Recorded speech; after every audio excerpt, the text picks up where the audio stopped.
لو ربنا كشف لك دلوقتي تاريخ وفاتك وشفت إنه بقى قريب جدًا، تفتكر إنك هتنام الليلة مرتاح؟ في لحظة واحدة كل الحاجات اللي شاغلاك هتفقد قيمتها، الخناقات والمقارنات والفلوس اللي أنت بتجري وراها، وأول سؤال هييجي في بالك مش هيبقى أنا معايا فلوس كام، هيبقى أنا جاهز أقابل ربنا والّا لأ؟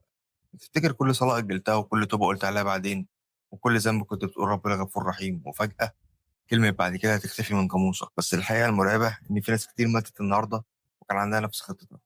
كانت فاكرة إنها تقدر تتوب بعدين وتتغيّر بعدين، وهتعرف تقرّب من ربنا بعدين، لكن بعدين ده ما جاش أصلًا. ربنا سبحانه وتعالى بيقول في كتابه العزيز: "حتى إذا جاء أحدهم الموت قال رب ارجعون لعلي أعمل صالحًا فيما تركت." المشكلة مش إننا محتاجين نعرف تاريخ وفاتنا، المشكلة إن إحنا محتاجين نفهم إن ممكن بكرة ما يجيش أصلًا. وعايز أقول لك على حاجة افهمها كويس، كل يوم بيعدّي من عمرك مش بس بيقرّبك من أحلامك، لأ، ده كمان بيقرّبك من لقاء ربنا. لو الفيديو ده فكّرك بحاجة كنت ناسيها ابعته لشخص بتحبه، يمكن يكون سبب إنه يراجع نَفْسه أو يقرّب من ربنا خطوة أكتر، وساعتها ربنا يكتب لك الأجر والثواب.